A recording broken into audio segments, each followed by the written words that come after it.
Picture this, a desperate 8-year-old girl, tears streaming down her dirt-stained cheeks, begging a stranger to save the only family she has left.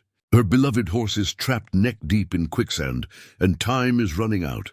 But what happens next will challenge everything you think you know about courage, trust, and the bonds that can form between strangers in the most unlikely circumstances. Before we dive into this incredible true story from the American frontier, make sure to subscribe to our channel and hit that notification bell, because stories like this remind us why the Old West continues to capture our hearts and imaginations. The sun hung mercilessly over the Texas plains, casting long shadows across the dusty trail that wound through the marshlands outside of San Antonio. It was the summer of 1887, and the heat shimmered off the ground like ghostly dancers, making the horizon waver and blur. Jake Morrison had been riding for 3 days straight, his weathered face etched with the kind of exhaustion that comes from too many miles and too little sleep.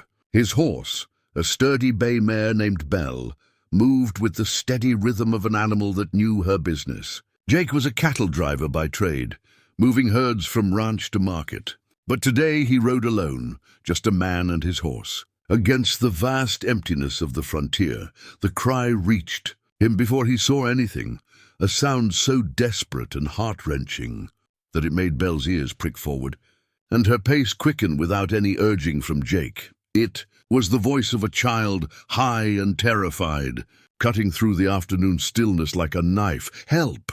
Please, somebody help us!" Jake spurred Belle toward the sound, his hand instinctively moving to check his rope. As they crested a small rise, the scene below made his blood run cold. About 50 yards ahead, where the solid ground gave way to treacherous marshland, a small figure knelt at the edge of what looked like quicksand. And there, trapped up to his neck in the sucking mud, was a beautiful paint horse, his eyes wide with terror, nostrils flaring as he struggled to keep his head above the surface. The child, Jake could see now it was a little girl with long brown braids, looked up as he approached. Her face was streaked with tears and mud, her simple cotton dress torn and dirty. She couldn't have been more than 8 years old, and she was completely alone in this desolate place. "Sir, please save my horse," she cried out, her voice breaking with desperation. "Please, I don't know what to do." Jake dismounted quickly, his boots hitting the ground with purpose. He'd seen quicksand before, knew how deadly it could be for both animal and human. The paint horse was in serious trouble, and from the look of the disturbed ground around the bog, he'd been fighting for a while. Every movement the animal made only seemed to pull him deeper. "Easy there, little miss," Jake said, his voice calm despite the urgency of the situation. He approached slowly, assessing the scene with the practiced eye of a man who'd spent his life dealing with horses and dangerous terrain. "What's your name?" "Lucy," she sobbed. "Lucy Patterson. That's Thunder. He's all I got left. My pa died last month, and Ma's been real sick. Thunder's the only family I got now." Jake's heart clenched at the raw pain in the child's voice. He could see the desperation in her eyes. This wasn't just about saving a horse. This was about saving everything she had left in the world. The paint horse, Thunder, let out a terrified whinny, his struggles becoming weaker as exhaustion set in. Jake knew they didn't have much time. In quicksand like this, panic was the enemy. The more an animal fought, the deeper it sank. "How'd this happen, Lucy?" Jake asked, already formulating a plan as he studied the bog's edges, looking for solid ground. "We were trying to get to town," Lucy explained through her tears. "Ma needs medicine real bad, and I thought I could ride Thunder there myself. But I got lost. And when we came down here looking for water, Thunder stepped right into this awful mud before I could stop him." Jake nodded grimly. It was a story he'd heard too many times. Desperate people making dangerous choices because they had no other options. The frontier was unforgiving, especially to those who found themselves alone and unprepared. He walked carefully around the edge of the bog, testing each step. The solid ground extended about 10 feet from where Thunder was trapped, but beyond that, the earth became increasingly unstable. One wrong move, and Jake could find himself in the same predicament as the horse. Listen to me, Lucy, Jake said, turning back to the girl. I'm going to help you save Thunder, but I need you to be brave. Can you do that for me? Lucy wiped her nose on her sleeve and nodded vigorously. Yes, sir. I can be brave. Good girl. Jake moved back to Belle and began uncoiling his rope. Now I want you to understand something important. Saving Thunder isn't going to be easy, and it's not something I can do alone. If we're going to get him out of there, we're going to have to work together. Do you understand? Lucy's eyes widened. Together? But I'm just a kid. I don't know nothing about saving horses from quicksand. Jake knelt down, so he was at eye level with her, his weathered hands gentle as he placed them on her small shoulders. Lucy, sometimes the most important thing isn't what you know. It's having the courage to try and the trust to work with someone who wants to help you. Thunder got into this mess, but he's not going to get out unless we both do our part. The little girl looked from Jake to her trapped horse, then back again. Something in the cowboy's steady gaze seemed to give her strength. What do you need me to do? Jake stood up and walked back to the edge of the bog, his mind working through the mechanics of the rescue. Thunder had stopped struggling for the moment, which was good. It meant he wasn't sinking any deeper. But the horse's breathing was labored, and Jake could see the animal was weakening fast. First thing we need to do is calm Thunder down, Jake explained to Lucy. A panicked horse is going to fight us every step of the way, and that'll just make things worse. You know him better than anyone. What usually settles him when he's scared? Lucy thought for a moment, wiping her eyes. He likes it when I sing to him. Ma taught me a song about horses that Thunder always seemed to like. Then that's what we'll do, Jake said with a nod. You get as close as you safely can and sing to him while I work on getting this rope positioned right. As Lucy moved carefully to the edge of the solid ground and began singing in a sweet, trembling voice, Jake studied the situation more carefully. The bog wasn't uniform.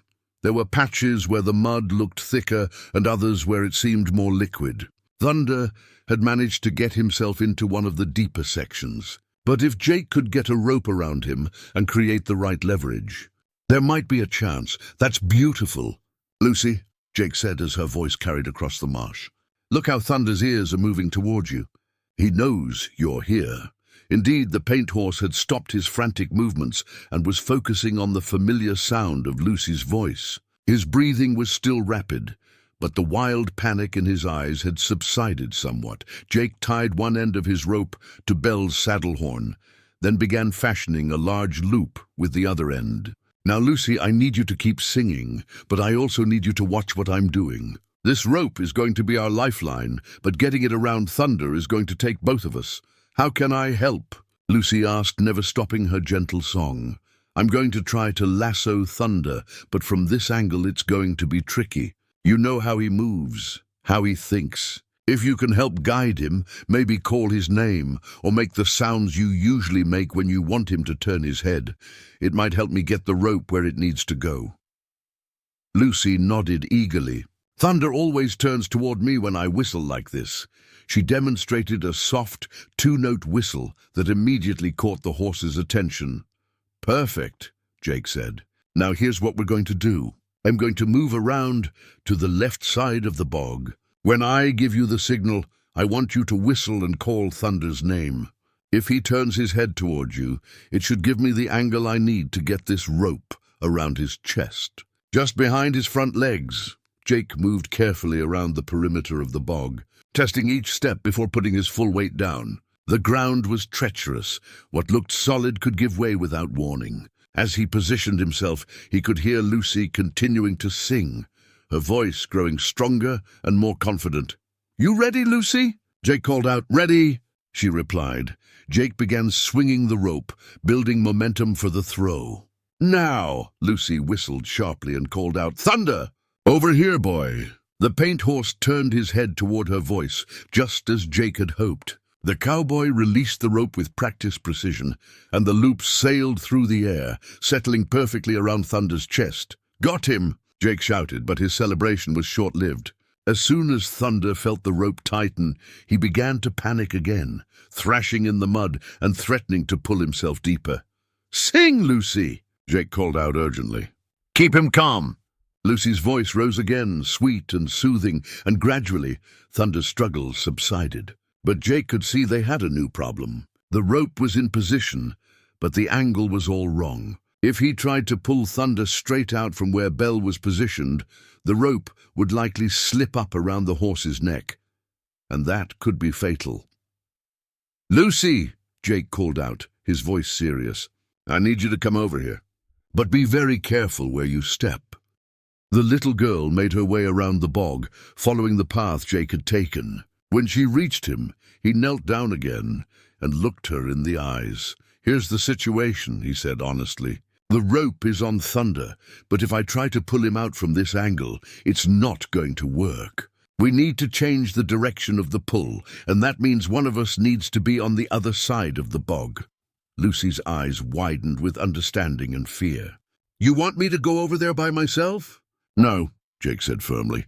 "I want us to go together. But I need you to understand that this is dangerous. If we're going to save Thunder, we both have to take some risks. Are you willing to do that?" Lucy looked across the bog at her trapped horse, then back at Jake. In that moment, something changed in her expression. The frightened little girl was still there, but underneath, Jake could see a strength that reminded him of the frontier women he'd known, women who faced impossible odds with quiet determination. "Thunder would do it for me," she said simply. "If I was trapped, he'd find a way to help. So yes, I'll do whatever it takes." Jake felt a surge of respect for this brave little girl. All right, then. Here's what we're going to do. Jake's plan was both simple and terrifying. They would work their way around to the far side of the bog, where Jake could reposition Belle to create a better pulling angle. But getting there meant traversing some of the most unstable ground around the marsh's perimeter. "We're going to move together," Jake explained, taking Lucy's small hand in his calloused one. "I'll test each step first, and you follow exactly where I put my feet. If I say stop, you stop immediately. If I say run, you run back the way we came. Understood?" Lucy nodded solemnly, her hand gripping his tightly. "I understand." They began their careful journey around the bog, Jake probing each step with his boot before committing his weight. The ground squelched ominously beneath them, and more than once Jake felt the earth give slightly under his feet. But Lucy followed his instructions perfectly, stepping only where he stepped, stopping when he stopped. Halfway around, disaster nearly struck. Jake's left foot broke through what looked like solid ground, and he felt himself beginning to sink. For a terrifying moment he thought they were both going to end up trapped like Thunder. "Back up, Lucy!" he commanded, even as he threw himself backward, pulling his foot free with a wet, sucking sound. They retreated several steps, both breathing hard. Lucy's face was pale, but she hadn't panicked. "Are you okay?" she asked, her voice small but steady. "I'm fine," Jake assured her, though his heart was pounding. "We just need to find another way around." They backtracked and tried a different route, moving even more slowly and carefully. This time, they made it to the far side of the bog without incident. From this new position, Jake could see that the angle would work much better. If Belle pulled from here, the rope should stay positioned around Thunder's chest, giving them the leverage they needed. "Lucy, I need you to stay right here while I go get Belle," Jake said. "Keep talking to Thunder, keep him calm. Can you do that?" "Yes, sir," Lucy replied, immediately beginning to speak in soothing tones to her trapped horse. Jake made his way back around the bog alone, moving faster now that he knew the safe path. He mounted Belle and rode her carefully around to where Lucy waited. The mare seemed to sense the urgency of the situation, picking her way delicately across the treacherous ground. "All right," Jake said, dismounting near Lucy. "This is it. When I give Belle the signal to pull, Thunder's going to feel the rope tighten, and he might panic again. I need you to keep him as calm as possible." Jake checked the rope one more time, making sure it was still properly positioned around Thunder's chest. The paint horse looked exhausted, his head barely above the surface of the mud. They were running out of time. "Belle, back," Jake commanded, and the well-trained mare began to slowly back away from the bog, taking up the slack in the rope. As the rope tightened, Thunder's eyes widened with alarm. and he began to struggle again. "Easy, Thunder," Lucy called out, her voice strong and confident. "We're going to get you out. Just trust us." Jake was amazed at the transformation in the little girl. The terrified child from an hour ago had been replaced by someone who radiated calm determination. Her voice seemed to reach Thunder, and the horse's struggles lessened. "More, Belle," Jake said, and the mare leaned into her work. The rope went taut, and for a moment, nothing happened. Thunder remained stuck fast in the sucking mud. Jake felt his heart sink. Maybe the horse was too deep, maybe it was already too late. Then, almost imperceptibly, Thunder began to move. It was just an inch at first, then another. The mud made obscene sucking sounds as it reluctantly gave up its grip on the horse. "It's working," Lucy shouted excitedly. "Thunder, you're doing it." But Jake could see they had a problem. Thunder was coming up, but he was also tilting to one side. If he came out at the wrong angle, he could injure himself or get stuck again. "Lucy," Jake called out urgently, "I need you to move to your left and call Thunder toward you. We need to keep him straight as he comes out." Without hesitation, Lucy moved to the position Jake indicated and began calling to Thunder, encouraging him to turn his head toward her voice. The horse responded, adjusting his position slightly as Belle continued to pull. Inch by agonizing inch, Thunder emerged from the bog. First his shoulders appeared, then his front legs, muddy and trembling but intact. The horse was fighting now, not in panic but with purpose, using his own strength to help in his rescue. "That's it, Thunder," Lucy cheered. "Come on, boy." With a final tremendous effort from Belle and a surge of strength from Thunder himself, the paint horse pulled free of the bog with a sound like a giant cork being pulled from a bottle. He stumbled forward onto solid ground, his legs shaking with exhaustion, but miraculously uninjured. Lucy ran to her horse, throwing her arms around his muddy neck and sobbing with relief. Thunder, despite his ordeal, lowered his head to nuzzle the little girl gently. Jake coiled his rope with hands that were trembling slightly from the adrenaline. They'd done it. Against all odds, they'd actually done it. As the sun began to sink lower in the Texas sky, Jake helped Lucy clean Thunder as best they could with water from his canteen. The paint horse was exhausted and covered in mud, but he was alive and seemed to be uninjured. More importantly, the bond between the little girl and her horse seemed stronger than ever. "I can't believe we did it," Lucy said for the 10th time, running her hands over Thunder's neck to reassure herself that he was really safe. "We sure did," Jake agreed, checking Thunder's legs one more time for any signs of injury. "And you know what? You were the most important part of this whole rescue." Lucy looked up at him with surprise. "Me? But you're the one who knew what to do. You had the rope and the horse to pull with." Jake sat down on a fallen log and gestured for Lucy to join him. "Let me tell you something I learned today, Lucy. I've been working with horses for more than 20 years, and I've pulled cattle out of bogs and rivers more times than I can count. But I've never had a partner like you." "What do you mean?" "Thunder didn't get saved because I had a rope," Jake explained. "He got saved because you knew how to talk to him, how to keep him calm when he was scared.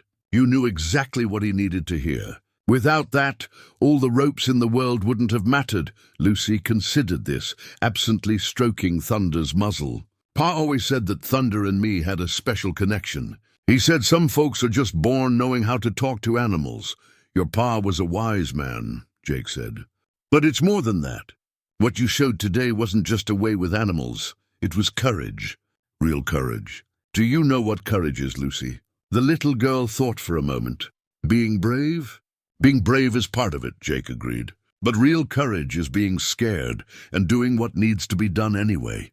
You were terrified today. I could see it in your eyes. But you didn't let that fear stop you from helping Thunder. That's the kind of courage that makes the difference between life and death out here."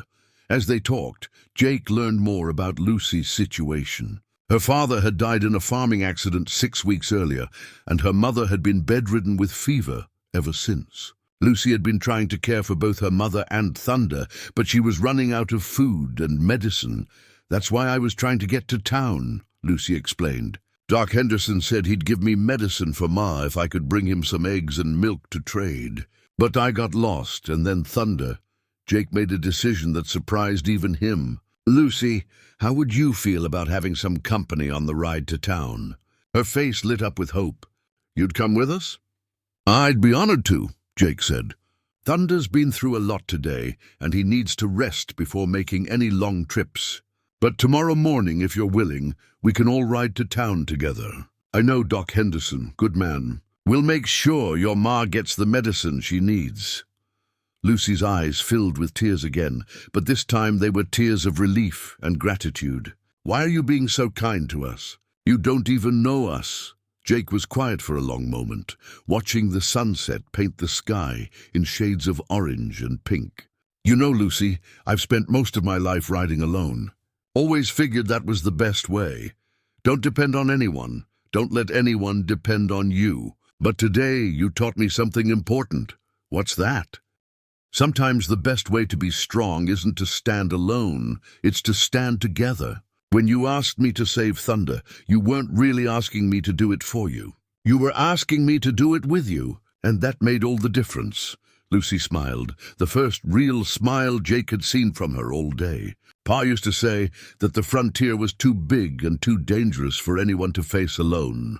He said that's why neighbors help neighbors, even when they're strangers."